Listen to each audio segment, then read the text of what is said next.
All right. Happy New Year, everybody. Happy New Year.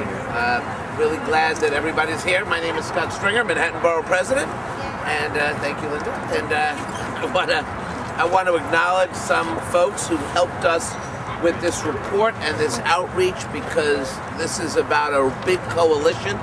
And I want to start out by acknowledging Esther Kozlow from Shelter Reform Action Committee. Woo. Give Esther a round of applause. Woo. Please welcome somebody who has fought for animal rights in this city and smart strategic planning from the very beginning.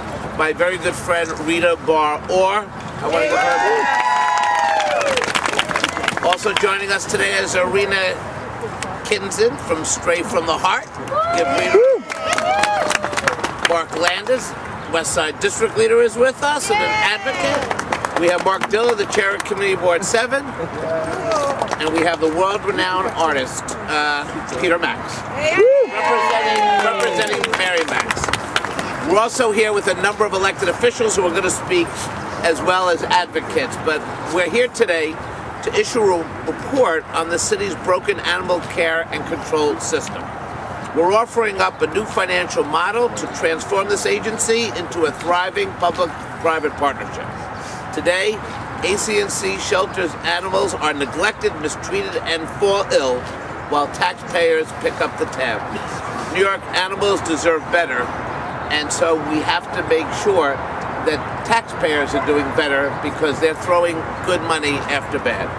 We can't keep throwing, we can't keep throwing money at a system that simply doesn't work.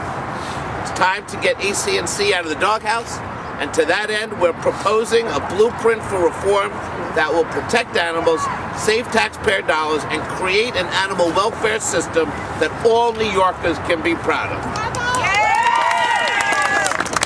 Now let's just look at some facts. AC&C adoptions are down more than 37% over the past 6 years. We've had a 3-year decline in dog licenses issues, costing millions of dollars in potential revenue. AC&C has a staggering leadership problem. Think about this. 11 different directors since it was established in 1995. There's almost a 100% infection rate among animals in those shelters, and I must tell you, that should be no surprise, because we have no full-time medical director on staff for nearly 3 years. I want to talk about AC&C's fundraising arm. They've raised $56,000 in 2010. $56,000 as a fundraising arm. That is pitiful and disgraceful. And I want to also mention, as we release this report today, perhaps most troubling, we have now heard reports that AC&C had next to no presence during the worst storm in our city's history, Hurricane Sandy. Rescuers report that AC&C gave up and shut its doors when the storm hit. Cages in Brooklyn and Manhattan were empty. Shelters didn't open for a week, so outside groups had to rescue and shelter hundreds of displaced animals. And let's recognize the rescuers in this city who, at their own expense, go out every day and do the job AC&C should be doing. Now, there's no question that this is a failing record, but you know, we can do better. And today we're proposing that we restructure AC&C after the Central Park Conservancy's independent model and create a new expanded board with expertise in animal care and fundraising. There's no reason for taxpayers alone to bear the burden when animal lovers would gladly open up their checkbooks. Under the model we're proposing, the city would aggressively promote licensing and work with state legislators who are here today to redirect revenues to AC&C operations, including spay-neutering. AC&C could triple its funds by combining revenues from increased licensing, city dollars, and private fundraising. And let me say, private fundraising. People are yearning to be part of a new structured AC&C to go out and raise the millions of dollars necessary, just like they're doing in Calgary, Canada. This is not a new idea. This is being used around the world. Now, if you think about how we shelter animals, it's time that we don't concede that we don't need shelters in the Bronx and Queens. We've got to build those shelters, and the way we do that is by creating a funding stream that doesn't sock it to the taxpayers throwing good money after bad, but rather we create a system where we can have the robust fundraising necessary to build out a 5-borough shelter system. Now, this is not about blaming the bureaucrats, it's not about the blame game. This is time for big ideas and for practical solutions. This is an agency that we can restructure, we can make it better, we can create a funding stream, we can make sure that the animals in this city who are in danger of getting disease or dying or never being adopted, we can change all that, and we can also create a financial model that speaks to how we deal with precious city dollars in the midst of severe budgeting. So think about what we're trying to accomplish here with this report. We release it today with facts, with figures, with discussions by people around the city. We back up this report because we have legislators here who understand these issues. They're New York City legislators, so they understand the relationship between the city and the state, and they all have worked on animal rights legislation over the years. So they are experts, and they are with us, standing with us on behalf of this report. Very proud that they're here. We release this report as a call to action. We need every single one of you to continue your good work. We need you to get the word out. We need you to sign the petitions. We need to make change by organizing people around the city, and that's why we're here today. So with that said, we release this report, and now I want to call on some of my colleagues in government who are going to say a word or two about the report and what their hope is for how we're going to wage this campaign. The first is State Senator Jose Serrano. Woo. Thank you very much, Mr. Borough President. I want to thank you for this report, this very comprehensive report. We all know that animals enrich our lives in so many different ways. They're such an important part of our society, of our way of life, and our families. And we can do so much better than what's being done right now. And I'm very thankful to Scott Stringer for putting this report together to sort of quantify all the different ways that we see problems, but also solutions. And I look forward to going to Albany in the new legislative session that's about to begin with all of my new colleagues here in government, in the Assembly and the Senate, to craft legislation that can help remedy this problem. But, you know, I think that this is something that is of critical importance now. We can't wait another day. In a district like mine, where I cover this part of the Upper West Side, and the district goes all the way up to the Bronx, we do need a shelter up in the Bronx. We need to have a real concerted plan and effort to ensure that these animals who are defenseless, who can't speak up for themselves, but at the same time do so much to enrich our lives and to make our families happier and do so much for our health and well-being, that we do better by them. So once again, many thanks to Scott Stringer. Thank you very much. We also, we're doing this in upper house order, but I want to welcome the new state senator to this area, I think making one of his first public appearances on behalf of our Animals in Reform. Where is Senator Brad Hoylman? Come on up. Thank you. Thank you. Thank you. Thank you, Mr. Borough President. Nice to have you, man. And thank you for this report. You know, a measure of our civilization is how we treat the helpless. And we're not measuring up, clearly, as the Borough President's report indicates. We can do so much more. And the Borough President over the years has done such a great job, not only in speaking out for the voiceless, but also finding ways to increase government efficiency. And I think this report points to both of those areas, so thank you so much. Thank you. In my district, we have so many great volunteers and so many great animal rights advocates that I think your proposal will provide a channel for them to become engaged and solve this long-standing problem in the city of New York. So thank you so much. I'm so happy to be here. Thank you. Thank you, Brad. Thank you very much. Another state senator who has a district at the west side and throughout the upper part of Manhattan, State Senator Adriano Espia. Thank you, Scott. Thank you so much. This is a very comprehensive report, and it provides a blueprint, a roadmap to the efforts that we must all engage in to bring resources to the table. We need money for this to happen, and if we did it for the parks, I remember when Central Park was dingy and dirty and nobody could walk in, it took a public-private partnership to bring it back. If we can do it for the parks, we can do it for animals all over the city of New York. We need the resources to make this happen, to ensure that the Bronx and Queens continue that they should have a shelter, they should have a place where families to go and adopt animals, where they can take their animals. This is a citywide concern. This is not just about Manhattan or Brooklyn. This is about the entire city of New York.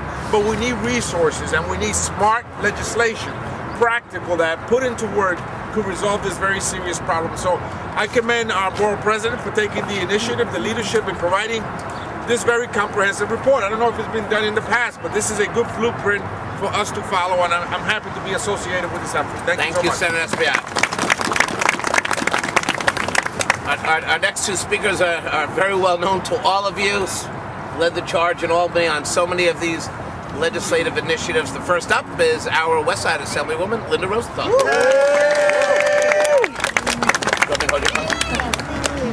Thank you so much, Borough President Stringer, and I just want to say hi to everyone here who's devoted so much of their lives to helping the animals in this city and in the world, actually. So thank you to all of you who are here today. And the reason you're here is because this is such a groundbreaking report. It brings together all of our collective knowledge and says, New York City, you can do much better. We live in a civilized society, but it is not civilized to kill thousands of animals under your care every year. We cannot let this continue. And so under Borough President Stringer's leadership, we are going to reform the system. We're going to bring animal lovers together, philanthropists, people who care, and together we're going to make sure that this city is not complicit in killing any more innocent, lovable animals who just ask to be taken care of, and in return they will love us more than anyone else. And so thank you so much. When I get to Albany tomorrow, I'm going to start introducing bills with my colleagues to make sure that the state helps get the city the money, the resources to make this report a reality. Thank you so much. Thank you very much. Thank you, Linda. And the other part of this assembly team, but hailing from the east side, right, is Assemblymember Michael Kellner. Thank you for all your leadership on this issue. Thank you, Mr. Borough. Thank you, Mr. Borough President. We have seen the dysfunction of animal care and control for a decade now. It is the definition of insanity, doing the same thing over and over again and expecting a different result, and all we get is the unnecessary death of tens of thousands of animals. What the Borough President is trying to do here is change the equation. We know what we need to do to fix this. We have everything from small rescuers to big groups like Best Friends Animal Society who've shown that they can raise money from animal lovers and save animals each and every day. The problem is the health department and animal care and control has been the enemy instead of the partner of these groups. They have chosen not to be helpful. There is no reason why in 2013 New York should not be saving 90% of healthy and treatable animals. We have the money in this city. We have the ability. What we need to do is make sure that animal care and control is no longer the red-headed stepchild of the health department, but a robust agency whose job first and foremost is to get animals adopted, not be a death sentence. Thank you, Michael. Very well. As usual, very well said.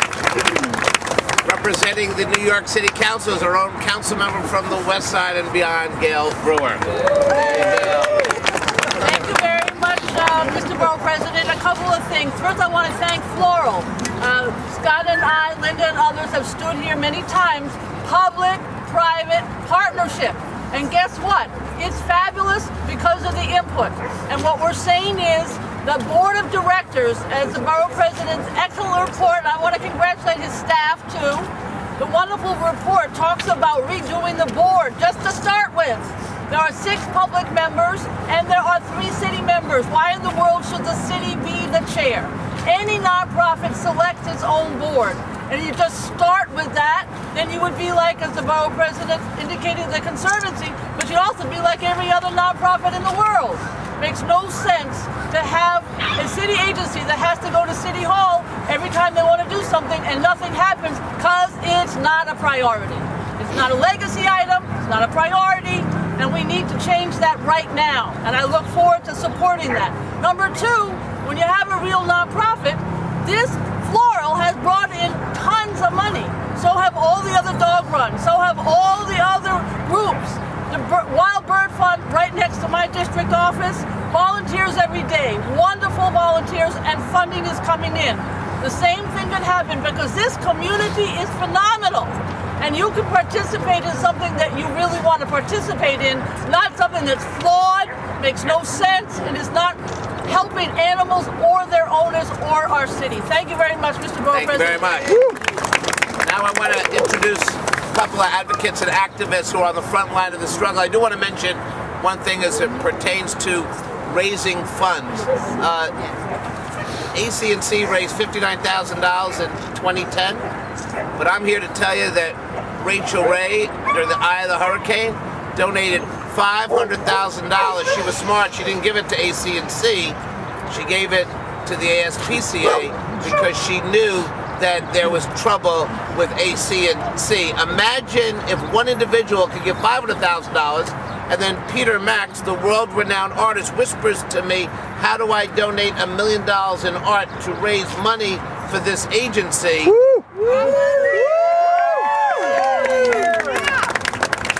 What's the problem here? Let's go raise money the way we do for so many great causes in this city. People are ready to do this. We just need change in the city governance of animal care and control. And with that said, I want to segue to somebody who came a long distance to be with us. He's somebody nationally known to this movement. He's the CEO of Best Friends, Gregory Castle. Thank you so much, Borough President. We really appreciate your invitation to talk to you and to let you know that Best Friends Animal Society stands behind this report.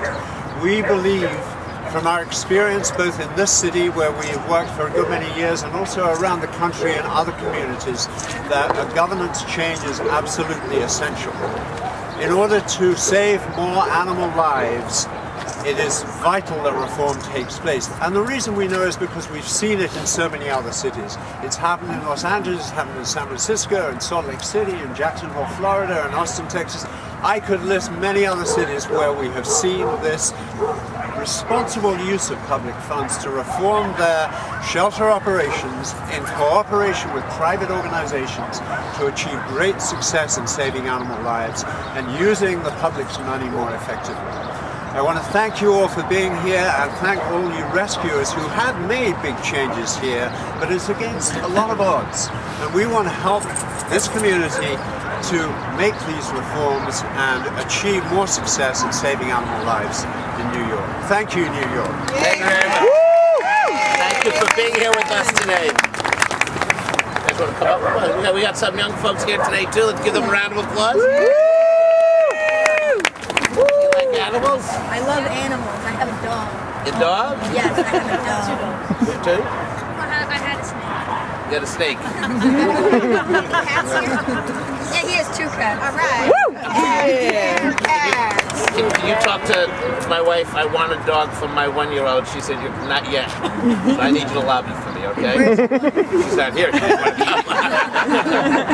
come. Please welcome from Adopt New York, someone who has really been on the front line and all through the hurricane, Jeff Latzer.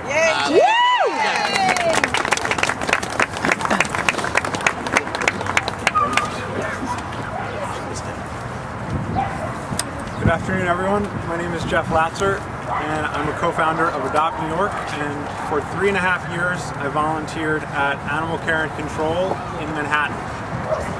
While inside with fellow volunteers like Rita Bar-Orr and Sabrina Page, some of whom are here today, we soon realized that between the daily double-digit euthanasia lists, the absence of a full-time medical director, and the parade of treatable illnesses, which weren't automatic death sentences at ACC, that the only hope the homeless animals of New York have are the nonprofit rescue groups that take responsibility when the city turns its back. So instead of being treated like the lifesavers that they are, rescue groups are manhandled by ACC. They are scolded and threatened with dismissal as often as the volunteers are, if they ever question methods or conditions, and are in a perpetual race against the clock to find fosters and adopters through very limited means of exposure. 3 of my fellow rescuers and I started Adopt New York, which is an initiative to fill this void of support, both for the homeless animals of New York and the rescue groups who save them. Adopt New York takes our message to everyday people by promoting the joy of adopting New York animals through high-end positive marketing and advertising, large-scale entertaining adoption events, and our dedicated website adoptnewyork.org, which showcases all of our 45 rescue groups and their thousands of animals. You can lean on me, it's okay. During Superstorm Sandy, with the entire city reeling and vulnerable, ACC simply shut its doors and refused to help. No one could surrender their animals during such an emergency, no one could inquire about lost pets, and no one was rounding up all the stranded animals. Meanwhile, many rescuers were also hit hard by the storm, with some fosters losing their own homes and facilities badly damaged. In those 11 days that ACC was shut down, Adopt New York raised $27,000 of food and supplies, which went directly to our rescue groups in need and the hard-hit communities where people were recovering with their pets. We collected 800 foster applications online and distributed them to our rescue groups so that they could save more. But the storm only put ACC's negligence on a larger stage, showing what those in the animal community have been struggling against for decades. There can be no question, and Mr. Stringer's powerful report makes it all too clear. The animal shelter system of ACC under the Department of Health is a decades-long tragedy, and this is the year for change. But how? Please welcome, for Paws' sake, Phyllis Tayano. I got your name. Go ahead, Phyllis. Hi, my name is Phyllis Tayano. I am the president of For Paws' Sake Rescue, and I also volunteer a lot of time helping reunite lost pets with their families. Sandy waited and waited. He was scared. His family waited and wondered. They were longing and fearful for their 11-year-old Lab Retriever mix. And they all would still be waiting, or worse, if there wasn't a rescue group that was willing to think just a little bit out of the box. There was no phones, no electric, no internet, no mail delivery. Yet there was an owner name and address to track via his microchip. So ACC, you let this dog wait and the owners wonder. Day 7 approaches and a new hope plea for placement, or worse, euthanasia. He is 11 years old. For Paws' Sake wasn't going to let that happen. So we did the sensible thing. Let's go out and find the owner. There were no phones. So for Paws' Sake, there was no other mindset but a reunion. The result, a joyful, tear-jerked, and grateful rejoining of a pet to his family. There should have been a lost and found task force in place for such a disaster. It makes perfect sense to offset tragedies these families fall victim to, natural disasters. Instead, they fell victim twice. And it's so unnecessarily and grueling for them and their pets. Unlike Snow and Sandy, countless lost Hurricane Sandy pets have already been euthanized. They will not be reunited. ACC, you shut your doors and you just don't care.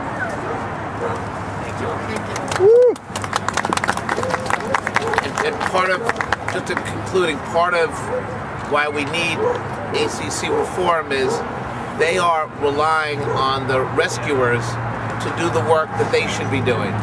And I have to tell you, I know a lot of the rescuers over the years, they usually don't make a lot of money. They invest their disposable income in holding on to animals, getting them out of the system, and then working very hard to find an adoptive family.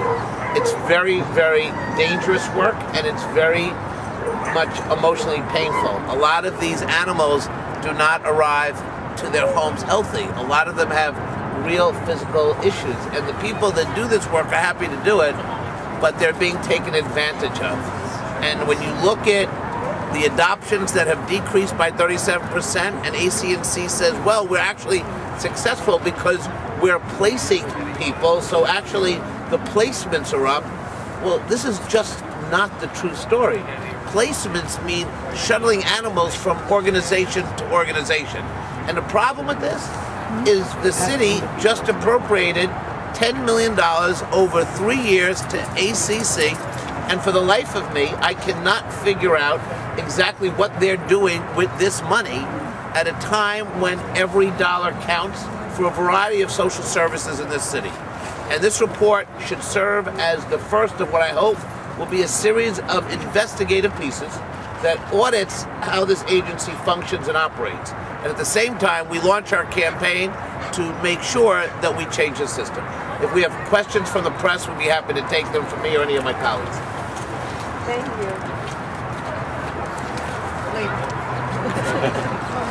you. Thank you all very much, and we're going to stick around and talk to all of you. The campaign begins today. Thank you.